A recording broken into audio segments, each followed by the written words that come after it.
me dispongo a ser enseñado y amonestado con el propósito de presentarme maduro delante del Señor. La gracia del Señor abre las puertas y el carácter las mantiene abiertas.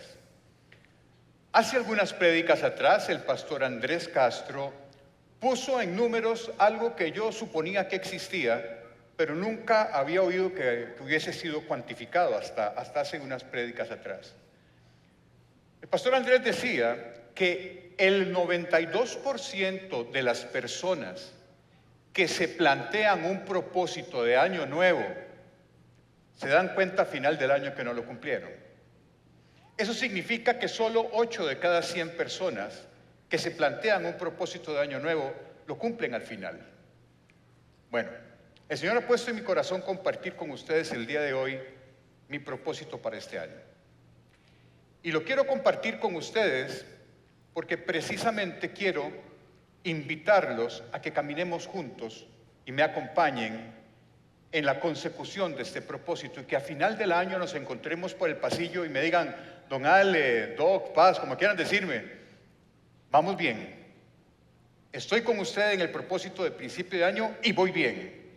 Y mi objetivo y lo que le pido a Dios es que le demos vuelta a esa estadística, que a final del año el 92% de los que estamos aquí cumplamos el propósito de año nuevo. Así que quiero con ustedes compartirles cuál es el propósito mío para este año. Y ese propósito salió de la lectura del libro de Levítico, del capítulo 44 y la mitad de un versículo, del versículo 11, perdón, del capítulo 11, versículo 44, estoy al revés. Y quiero leerles para ustedes lo que el Señor puso en mi corazón como propósito para este año.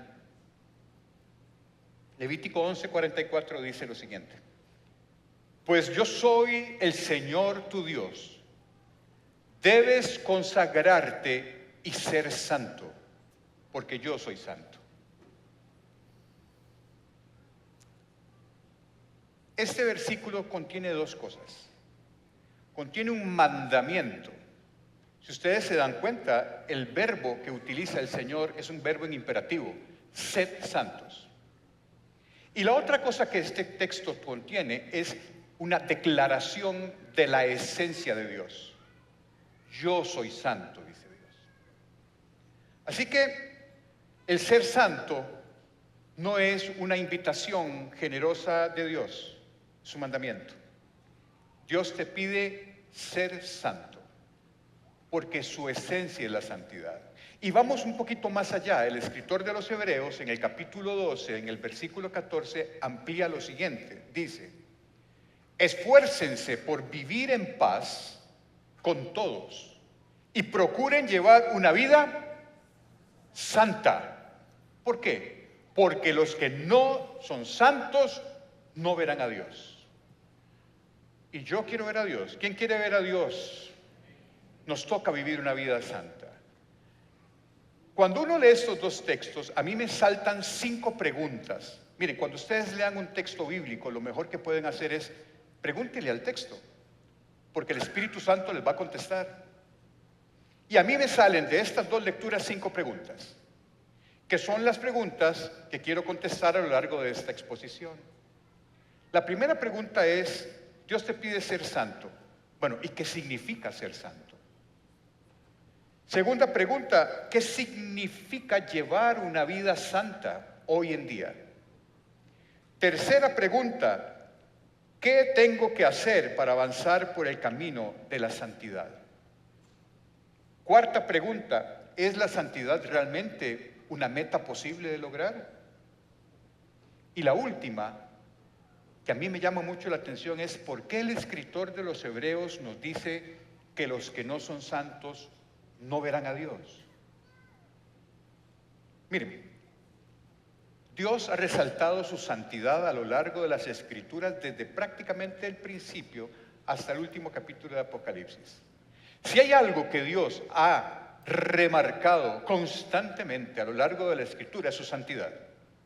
Y la mejor descripción de la santidad de Dios, de lo que esto significa, que escapa por mucho a nuestra capacidad de comprensión humana, nos la da Isaías. Cuando Isaías tiene ese encuentro al inicio de su ministerio profético y tiene una visión de Dios, nos puede dar un panorama de lo que significa la santidad de Dios. Y quiero leerles a ustedes el texto de Isaías, que lo encontramos en el capítulo 6. Y este es el inicio, el banderazo de salida del ministerio profético de este gran profeta que fue Isaías. Y dice Isaías lo siguiente: en el año en que murió el rey Usías, vi al Señor sentado en un majestuoso trono, y el borde de su manto llenaba el templo. Lo asistían poderosos serafines, cada uno tenía 6 alas. Con 2 alas se cubrían el rostro, con 2 se cubrían los pies y con 2 volaban. Y se decían unos a otros: Santo, Santo, Santo es el Señor de los ejércitos celestiales. Toda la tierra está llena de su gloria. Miren, la literatura hebrea tiene un recurso para hacer resaltar o dar importancia a lo que quiere decir. Miren, si nosotros hoy en día estamos escribiendo un texto y queremos llamar la atención sobre algo importante, ¿qué hacemos? Negrita, cursiva, aumentar los puntos, subrayar, comillas, son recursos. La literatura hebrea no contiene esos recursos. El recurso que utiliza la literatura hebrea para decir que lo que va a decir es importante y resaltarlo es el uso de la repetición. Por eso en las traducciones bíblicas literales como Reina Valera 1960 encontramos a Jesús diciendo: en verdad les digo. O sea que lo que les voy a decir es realmente importante, pongan atención. Y el único atributo de Dios que se repite a la tercera potencia en todas las escrituras es su santidad. Y es en ese texto. Dios dice: soy santo, santo, santo.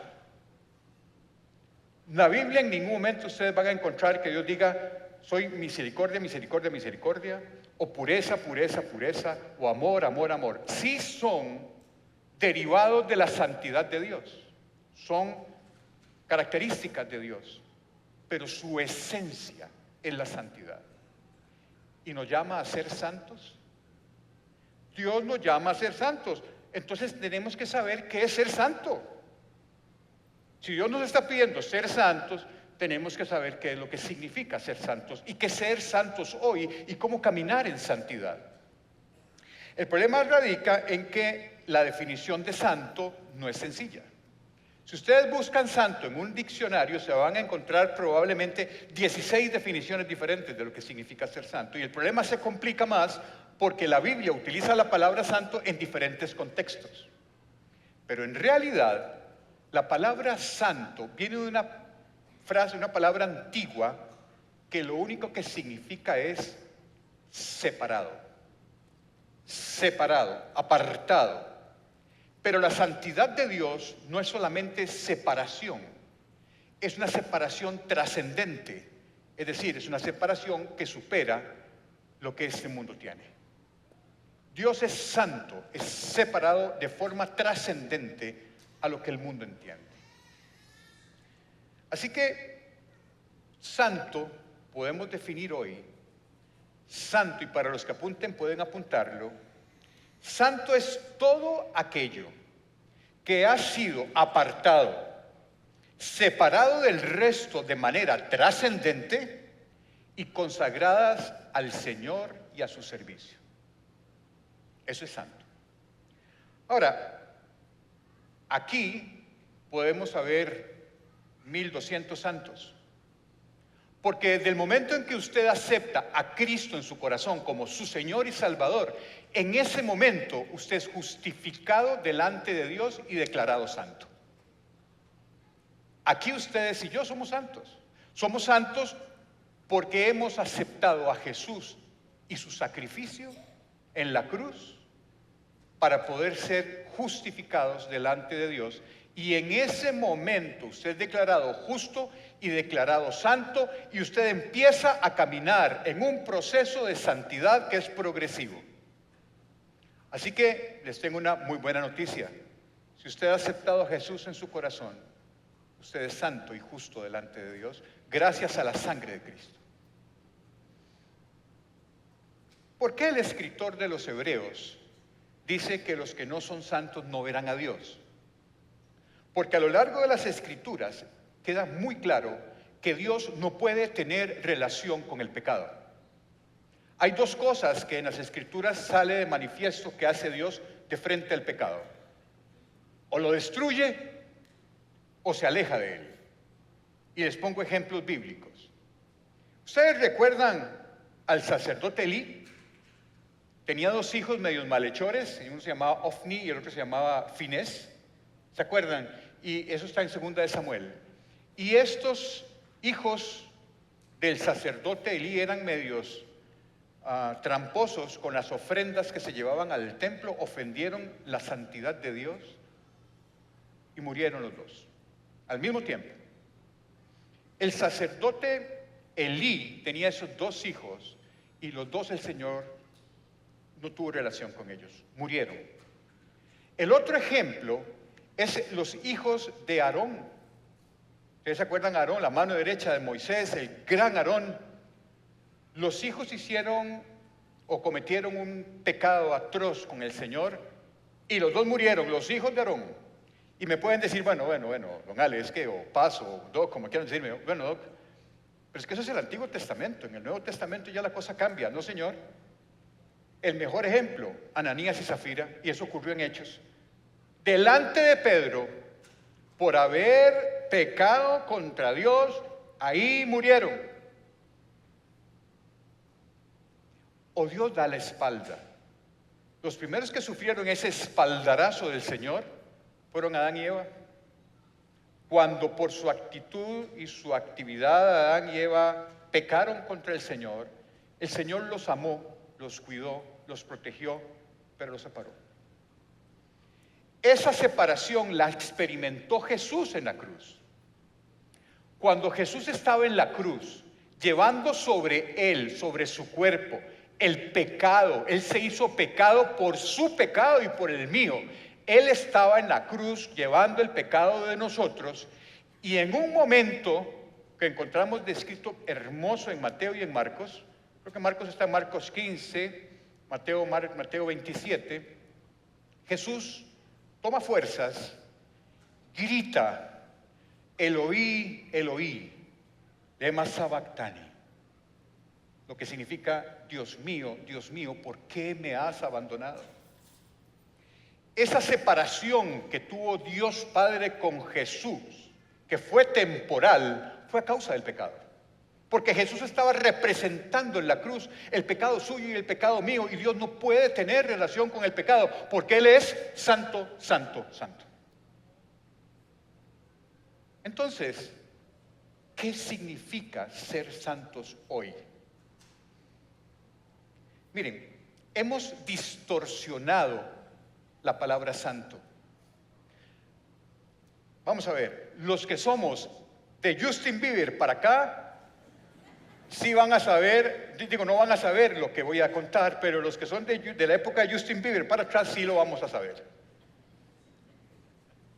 ¿Ustedes recuerdan quiénes eran los superamigos? Levanten la mano. Uy, qué montón de gente. Bueno, hay un montón de gente que no sabe quiénes eran los superamigos, pero los superamigos eran hombres con superpoderes especiales. Ahí estaba Superman, Batman, la Mujer Maravilla, los Gemelos Fantásticos, actívense. ¿Se acuerdan? Y se reunían todos en un lugar que se llamaba el Salón de la Justicia y conformaban una cosa que se llamaba la Liga de la Fama, no, el Salón de la Fama y la Liga de la Justicia, así era la cosa. Bueno, nosotros hemos distorsionado tanto la palabra de santos que hemos conformado un Salón de la Fama y una Liga de la Justicia para personas que nosotros consideramos que tienen poderes espirituales superdotados y que están muy por encima de nosotros.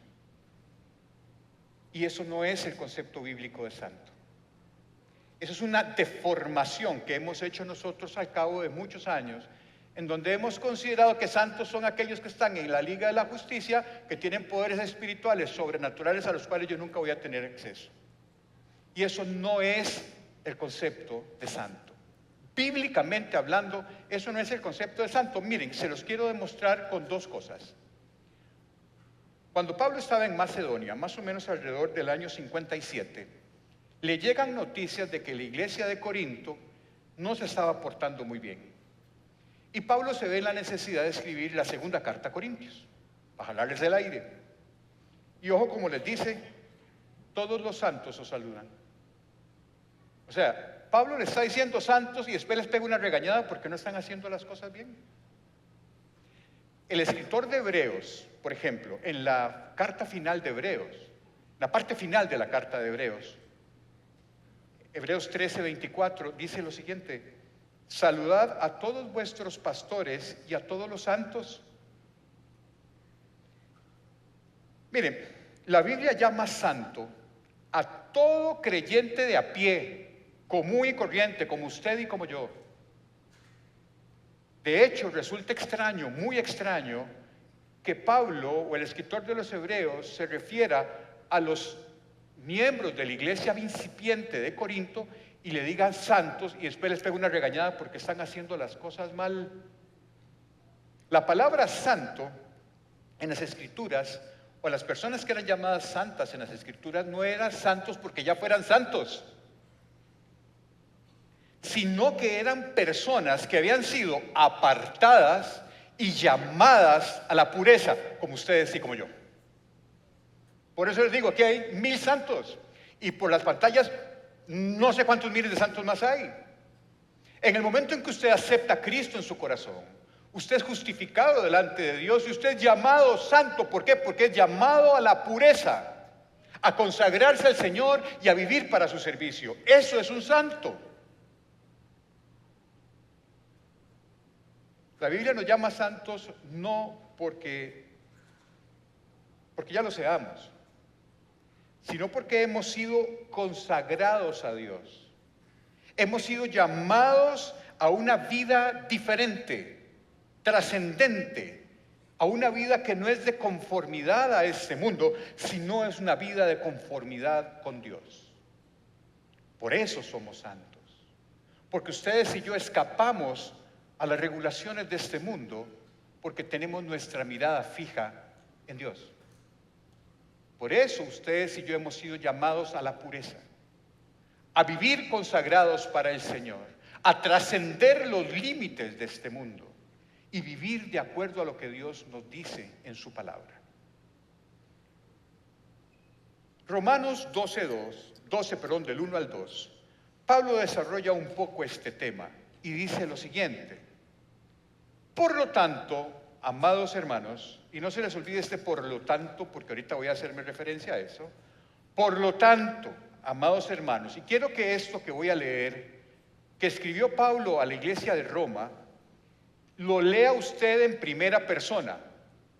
Esto es Dios hablándote hoy directamente. Es la palabra viva de Dios que usted tiene que aplicar a su vida hoy. Entonces, por lo tanto, querido Virgilio, por lo tanto, querida Mafo, por lo tanto, querida Melania, por lo tanto, querida Ivonne, por lo tanto, les ruego que entreguen su cuerpo a Dios. Les ruego que entreguen su cuerpo a Dios por todo lo que Él ha hecho a favor de ustedes. Que sea un sacrificio vivo y santo, la clase de sacrificio que a Él le agrada. Esa es la verdadera forma de adorarlo. No imiten las conductas ni las costumbres de este mundo, más bien dejen que Dios los transforme en personas nuevas al cambiarle la manera de pensar. Entonces aprenderán a conocer la verdad de Dios para ustedes, la cual es buena, agradable y perfecta. El texto inicia con las palabras por lo tanto. Eso significa que lo que está diciendo Pablo ahora es la consecuencia de lo que viene diciendo antes. Y lo que viene diciendo antes, en el capítulo 11, está hablando de la justificación por la gracia. Y Pablo está desarrollando de una manera profunda el hecho de que si usted acepta a Cristo en su corazón y le entrega su vida a Él, usted es justo delante de Dios y es santo. Por lo tanto, compórtese como tal, es lo que está diciendo Pablo. No se entiende de otra manera que si usted ha sido justificado por Dios a través de Jesús, usted siga comportándose como cuando no había aceptado a Jesús en su corazón, porque usted ya es declarado justo y santo delante de Dios. Pablo dice en esta parte del texto, dejen que Dios les transforme en personas nuevas al cambiarle la forma de pensar. Transformar significa cambiar una cosa en otra. No son leves modificaciones, es una metamorfosis, como la de la mariposa. Transformar es cambiar de esencia. Deje que Dios los transforme. Dejen ustedes lo como eran antes y ahora van a ser transformados por la acción del Espíritu Santo en algo nuevo. Esa es la metamorfosis que hace el Espíritu Santo en la vida de cada uno. Entonces, la pregunta que sigue es, ¿y cómo busco la santidad hoy?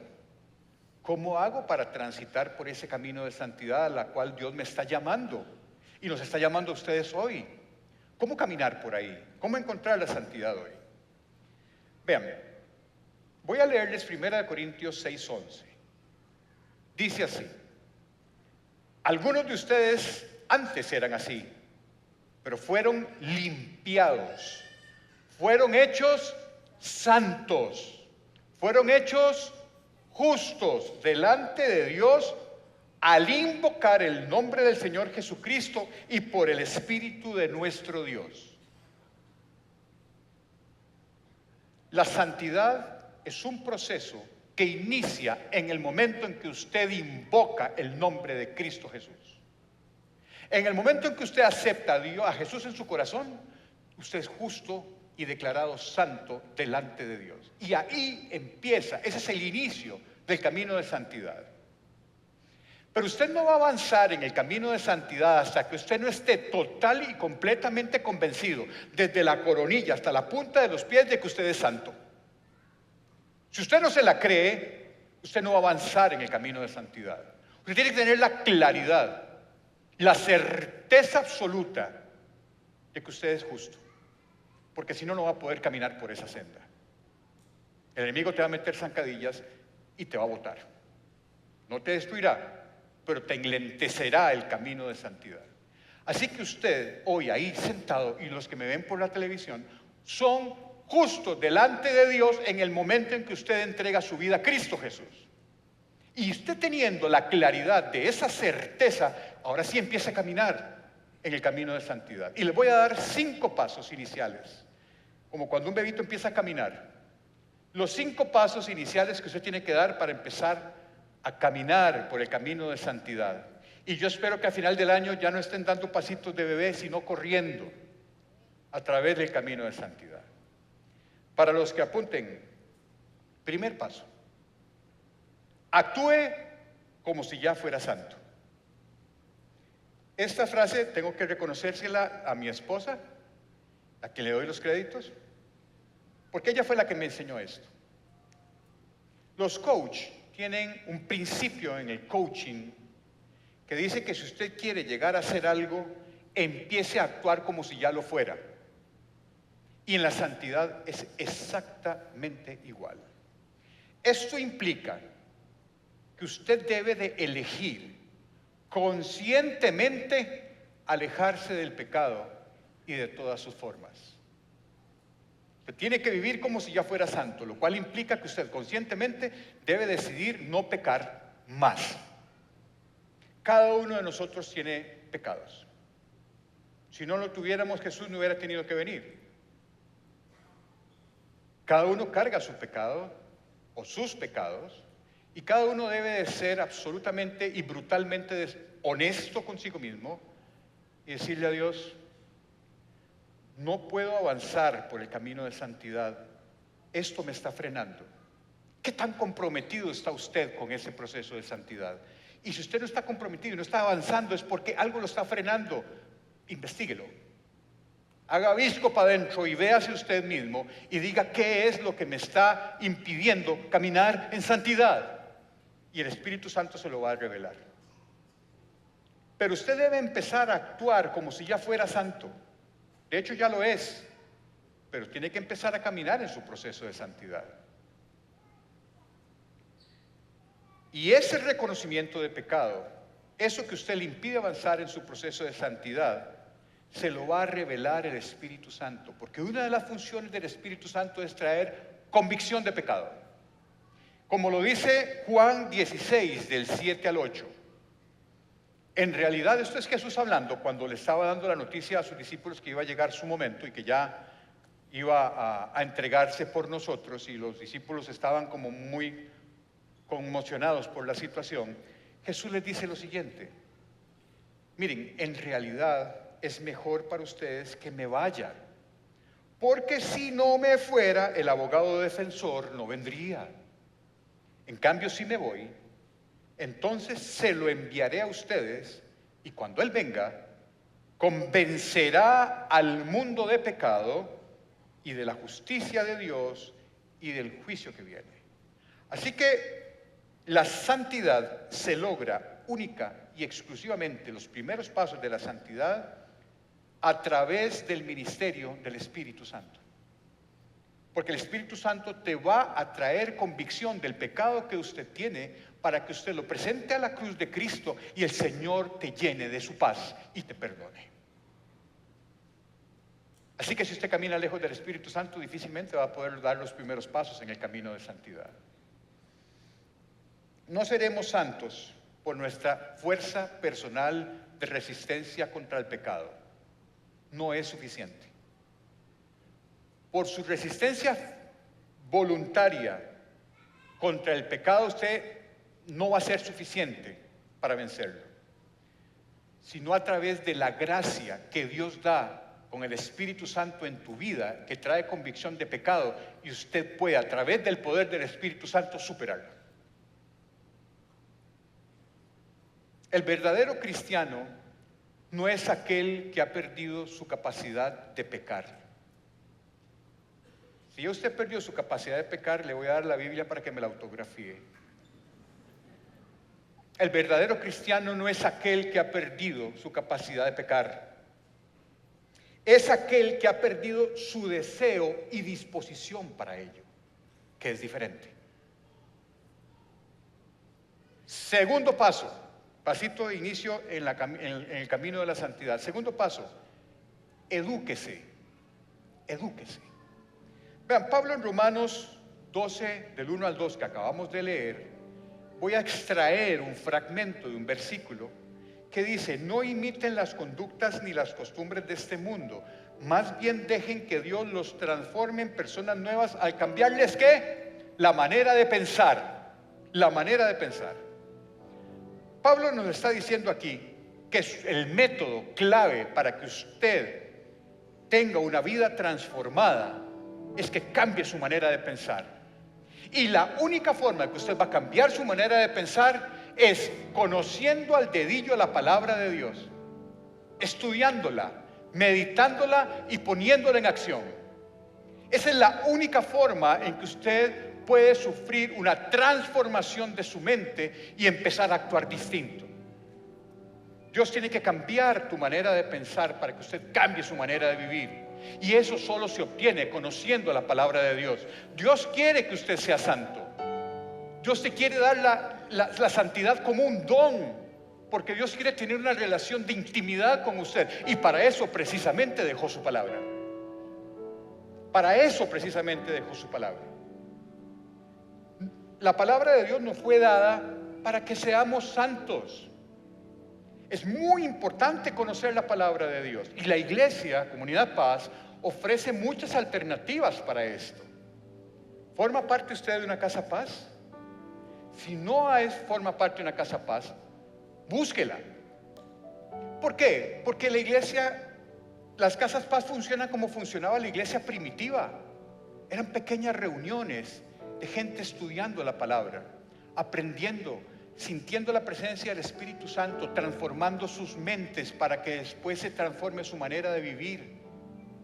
La iglesia primitiva empezó así. Eran reuniones en casas. De hecho, la palabra iglesia, eclesía, viene de salir hacia afuera y buscar un lugar donde reunirse. Busque una casa Paz. Y hago un comercial. La iglesia también tiene un estudio bíblico que yo llevo en la sede de Santana desde junio del año pasado. Todos los miércoles a las 7:30 de la noche estudiamos la Biblia. Y a partir de este miércoles que viene, Vamos a empezar a conocer la vida de Jesús a través de los ojos de Marcos. Vamos a estudiar sistemáticamente el Evangelio de Marcos desde el capítulo 1, versículo 1 hasta el versículo 20 del capítulo 16. ¿Quiere conocer de Jesús? ¿Quiere educarse? Busque medios. La palabra de Dios fue dada para que usted camine en santidad y para que su mente pueda ser renovada a la luz de la palabra de Dios. ¿No existe otro método? Yo quisiera que llegara una luz de Dios y haga ¡pam! Mi mente cambió y ahora soy una persona nueva. No ocurre así. No ocurre así. Se requiere de estudio, se requiere de conocer, se requiere de meditar, se requiere de poner en acción y su vida va a ser transformada de un gusano a una mariposa. Tercer paso, libérese de su orgullo. Miren, los seres humanos, en nuestro orgullo, muchas veces consideramos que Dios está equivocado. Lo hacemos constantemente. Y hasta nos justificamos delante de Dios por lo que estamos haciendo, ¿cierto o no? Voy a poner el dedo en la llaga con amor, pero tengo que ponerlo.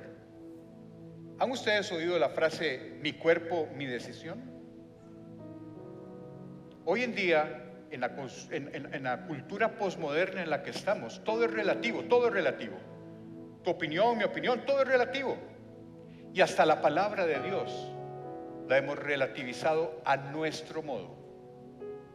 Y hoy consideramos que Dios está equivocado en muchas cosas. Pues mi cuerpo, mi decisión, eso se llama aborto. Yo soy ginecólogo y no me lo tienen que decir. Yo sé que el aborto es un crimen. Y la palabra de Dios dice, no matarás. Pero nos justificamos delante de Dios. Mi cuerpo, mi decisión. Y así muchas cosas. ¿Y por qué nace eso? Por nuestro orgullo. Porque consideramos que Dios no está a la altura de lo que yo pienso. Porque mi lugar es el lugar que debería de tener Dios, pero es el mío. Y eso Dios lo aborrece. Eso Dios lo aborrece. Nosotros quitamos a Dios de su lugar en nuestra vida y nos sustituimos por Él, con nuestros propios deseos egoístas y que están llenos de orgullo. El orgullo en esencia lo que habla es de rebelión contra Dios. El orgullo da origen a todos los demás males. Es la fuente de las obras de la carne. Mi orgullo. Mi orgullo. Dios es el mismo ayer, hoy y siempre. Lo hemos cantado, lo hemos proclamado y sabemos que el amor de Dios ha sido el mismo ayer, es el mismo hoy y será el mismo siempre. La fidelidad de Dios no cambia, es la misma ayer, es la misma hoy y será la misma siempre. Su protección, su probidad, su gracia es la misma de ayer, de hoy y de mañana. Pero lo que Dios considera pecado es lo mismo ayer, hoy y será mañana. Y eso lo olvidamos. Lo que para Dios es pecado, ayer, hoy y mañana es lo mismo. Pero hemos tratado de relativizar el pecado y la palabra pecado casi ya no suena, ya casi no se usa porque nos incomoda. Pero les digo, Dios no cambia. Su palabra es eterna, es de vida eterna, es de salvación. Y para lo que Dios fue pecado ayer, es pecado hoy y será pecado siempre, porque Dios no cambia. Bájese de su orgullo y ponga en el pedestal donde usted se ha subido a quien merece estar ahí, que es Dios. Y eso del orgullo es un tema que no es menor, porque es edénico. Fue por el orgullo que entró el pecado y destruyó la creación. Y se los quiero leer en Génesis 3. Y esto es Eva hablando con la serpiente y negociando con ella. Y le dice la serpiente a Eva lo siguiente: no morirán. Respondió la serpiente a la mujer: Dios sabe que en cuanto coman del fruto se les abrirán los ojos y serán como Dios. Y el orgullo hizo que Eva y entró el pecado al mundo porque querían ser como Dios. Hoy usted quiere ser como Dios. Su orgullo le impide poner a Dios en el lugar que merece en su vida y usted sigue siendo el Dios de su vida personal. Bájese del orgullo para que pueda caminar en santidad. Bájese, bájese. Ponga a Dios donde tiene que estar y usted tenga una relación correcta con el Señor. El problema es que el orgullo es una característica que Dios no le gusta. Y vean lo que dice Isaías 2, del 12 al 13 y el 17 con relación a lo que Dios hará con el orgulloso. Y el orgulloso es aquel que quita a Dios de su vida y se pone él. Pues el Señor de los ejércitos celestiales tiene asignado un día de juicio. Él castigará al orgulloso y al poderoso y derribará todo lo que esté enaltecido. Cortará los altos cedros del Líbano y todos los poderosos robles de Basán. Y en el versículo 17 dice lo siguiente: el orgullo humano será humillado y la arrogancia humana será rebajada. Solo el Señor será enaltecido en aquel día del juicio. ¿Qué te hace caminar con el pecho para afuera? Así como, muy importante. ¿Qué te hace sacar pecho, inflarte de orgullo? ¿Será tu postura, tu posición económica, tu posición laboral, tu fama, tu prestigio, tus bienes, tu carro, tu casa, tu cuenta bancaria, los amigos que tienes, las influencias que tienes? ¿Qué te infla el pecho de orgullo? Porque eso hay que sacarlo de tu vida y poner a Dios en el lugar que le corresponde. Lo contrario del orgullo es la humildad. Y hemos también distorsionado el concepto de humildad. La humildad brota cuando usted reconoce quién es Dios y quién es usted. Cuando usted reconoce que todo lo que usted es y todo lo que usted tiene es porque le ha sido dado. Es porque en su infinita gracia y misericordia Dios te lo dio. Y entonces ahí usted deja de pensar en usted y piensa en los demás. Y ahí brota y nace la humildad. Y la humildad es una virtud que Dios ama. Así como le volará la jupa a todos los orgullosos, vea lo que dice la palabra con respecto al humilde. Isaías 57:15. El alto y majestuoso que vive en la eternidad, el santo, dice, esto es palabra de Dios, de la boca de Dios: yo vivo en el lugar alto y santo. ¿Con quiénes? Con los de espíritu arrepentido y humilde. Restauro el espíritu destrozado del humilde y reavivo el valor de los que tienen un corazón arrepentido. Bájese del orgullo. Reconozca quién es Dios en su vida. Reconozca qué relación tiene usted con Dios. Y en ese momento la humildad hará que se desplace el orgullo en su vida y usted podrá caminar por la senda de la santidad que Dios quiere darte.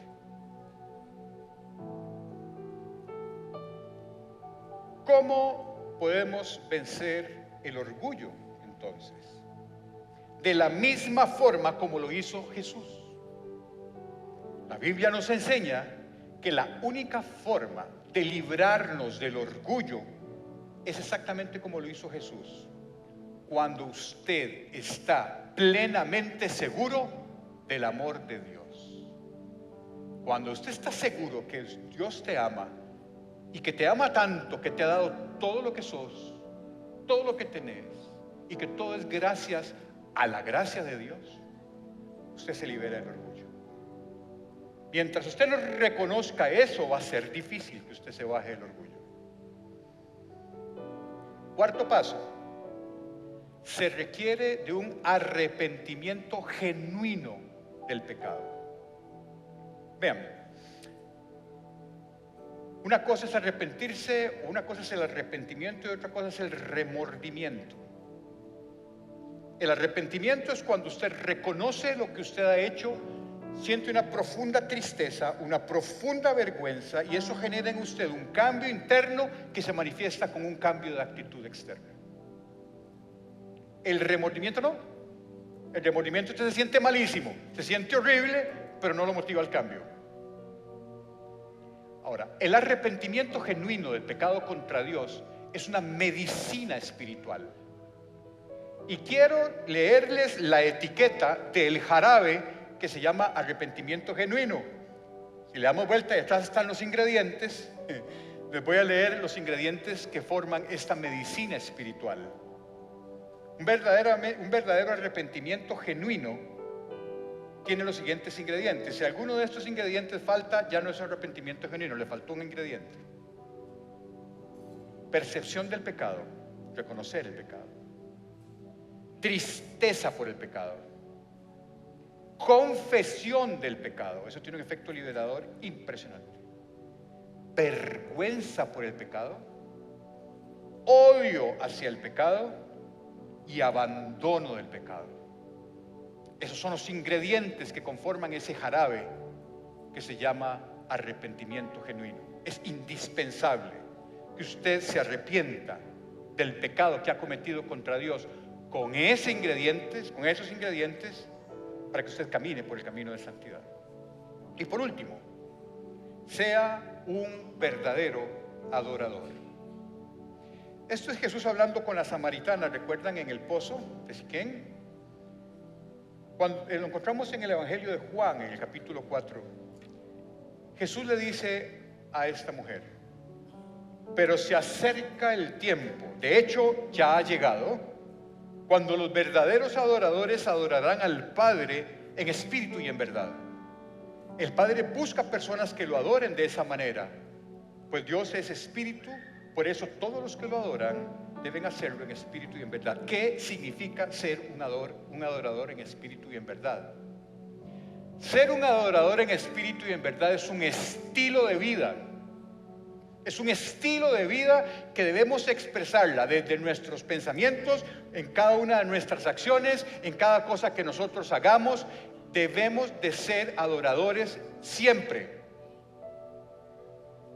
La adoración abarca todos los aspectos de tu vida. Yo no sé si usted se ha dado cuenta que todo lo que usted hace y todo lo que usted es, lo hace y es a través del cuerpo. ¿Cierto o no? Si usted piensa con su cerebro, si usted actúa con sus manos, con su voz, lo que dice, todo lo que usted es y todo lo que usted hace, lo hace a través y con el cuerpo. Y vean lo que dice Pablo en Romanos 12:1. Por lo tanto, amados hermanos, les ruego que entreguen su cuerpo a Dios por todo lo que Él ha hecho a favor de ustedes. Que sea un sacrificio vivo y santo. La clase de sacrificio que a Él le agrada, esa es la verdadera forma de adorarlo. ¿Qué es lo que está diciendo Pablo aquí? Cuando dice entreguen su cuerpo, entreguen y ofrezcan a Dios absolutamente todo lo que usted piensa y lo que usted hace. Desde el más elemental acto de higiene personal, cada uno se imagina lo que quiera, hasta el acto de adoración más sublime, tiene que reflejar a Dios. Y eso es lo que hace un verdadero adorador en espíritu y en verdad. Es un estilo de vida a la cual ustedes santos y yo somos llamados. La verdadera adoración es algo que se siente. En cada una de las fibras de su corazón se siente. Cuando usted reconoce lo que Dios ha hecho en su vida, cuando usted ve a Dios proveyéndolo de todo lo que usted es y todo lo que usted tiene, y usted hace conciencia de eso, en su corazón se llena una gratitud tan grande que explota en el momento de la adoración. Y ahí es donde cantamos, y ahí es donde levantamos las manos, y ahí es donde nos quebrantamos con canciones que alaban a Dios, porque somos conscientes de lo que Dios ha hecho por nosotros y en nuestro corazón está lleno de gratitud. En la alabanza de ahora temprano, en las 2 me pega una llorada ahí. Yo no sé si ustedes me vieron, aquí ando, mejor ni enseño qué es lo que tengo aquí. Porque cuando usted siente en su ser una gratitud inmensa por lo que Dios ha hecho en tu vida, la alabanza brota de manera natural. Brota de manera natural. Así que El proceso de santificación es un proceso que inicia en el momento en que usted es declarado justo y santo delante de Dios. Y eso ocurre cuando usted acepta a Jesús en su vida. En ese momento usted empieza a caminar por un camino de santidad que Dios quiere que usted camine y le da los recursos para ello. Y los primeros pasitos se los voy a recordar. Uno, actúe como si ya fuera santo. Edúquese. Bájese de su orgullo. Tenga un arrepentimiento genuino y sea un verdadero adorador.